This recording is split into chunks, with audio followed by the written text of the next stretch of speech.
dan percuma.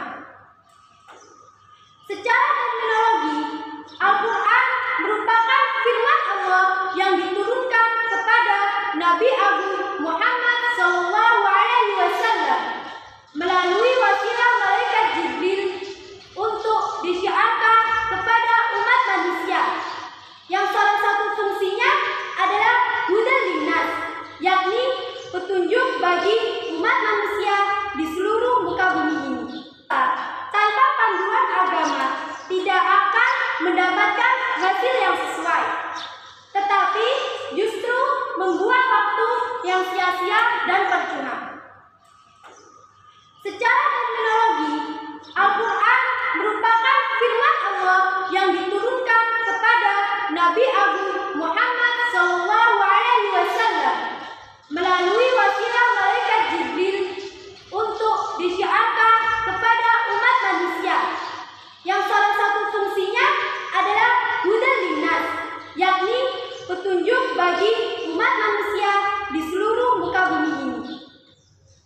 Said Nursi sebagai The Nation of Islam menyatakan, Islam is the father of all the science and Al-Quran is the book of science. Islam adalah bapaknya dari seluruh ilmu pengetahuan dan Al-Quran adalah kitabnya ilmu pengetahuan. Oleh sebab itu, melalui penjelasan ini, kami akan membawakan Syarhil Quran yang bertajuk Membangun Karakter Bangsa dalam Perspektif Al-Quran, dengan rujukan Surah Al-Ibrahim ayat 1 yang berbunyi,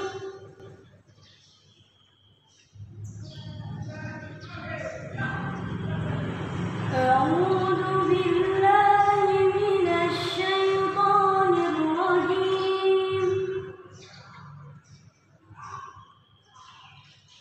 Bismillahirrahmanirrahim.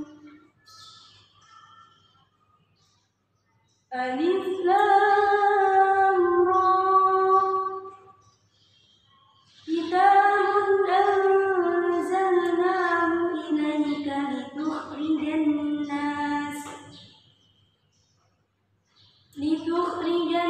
nas minadh dhulumati ilan nur. Minadh dhulumati ilan nur bi'izni rabbihim ila siratil azizil hamid.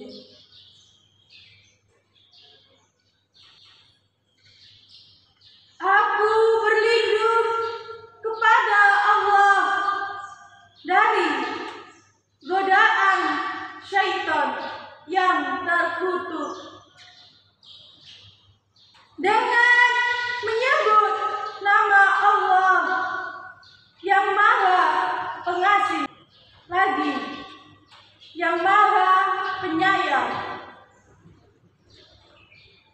Ini adalah kitab yang kami turunkan kepadamu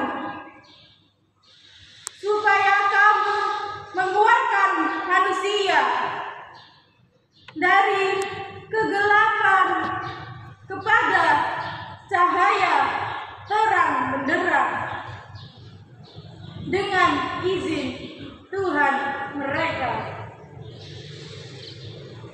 yaitu Tuhan yang Maha Perkasa lagi yang Maha Terpuji. Quran Surah Ibrahim ayat 1. Profesor Dr. Muhammad Quraish Shihab dalam tafsir Al-Misbah menjelaskan tentang pentingnya Al-Quran melalui bentuk jamak dari kata Abduluman yang berarti aneka gelap, sedangkan bentuk tunggal dari kata An-Nur yang berarti cahaya.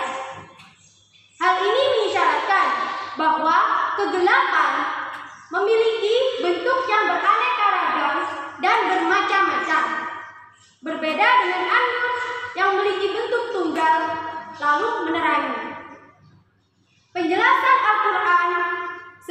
An-Nur benar-benar menunjukkan bahwa antara Al-Quran dengan membangun karakter bangsa sangat memiliki hubungan yang saling mengikat satu sama lain.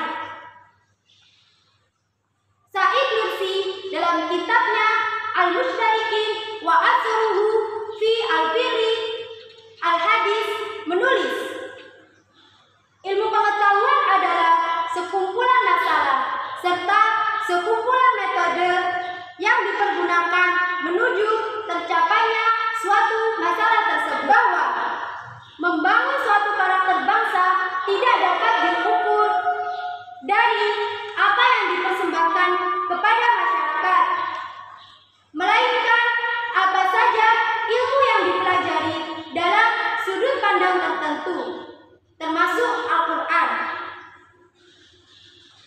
Lalu, bagaimanakah dinamika keilmuan kepribadian bangsa umat Islam saat ini? Umat Islam saat ini mengalami degradasi besar-besaran.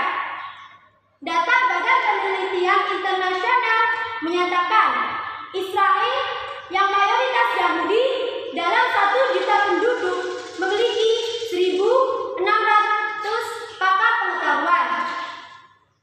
Amerika yang mayoritas Nasrani dalam 1 juta penduduk memiliki 160 pakar pengetahuan. Sedangkan Indonesia yang mayoritas Muslim terbesar di dunia dalam 1 juta penduduk memiliki 65 pakar pengetahuan, yang Muslimnya hanya 6 orang saja.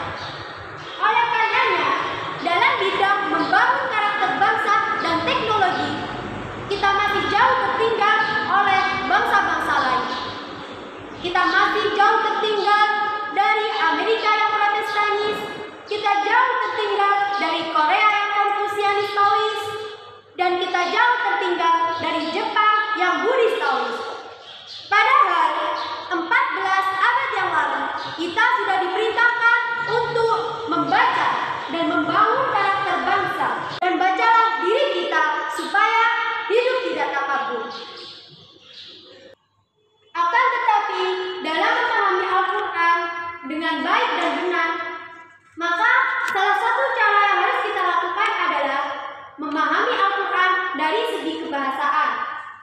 Sebagaimana firman Allah dalam Quran surat At-Taha ayat 113 yang berbunyi, Bismillahirrahmanirrahim. Wa kadzalika anzalnahu Qur'anan Arabiyyan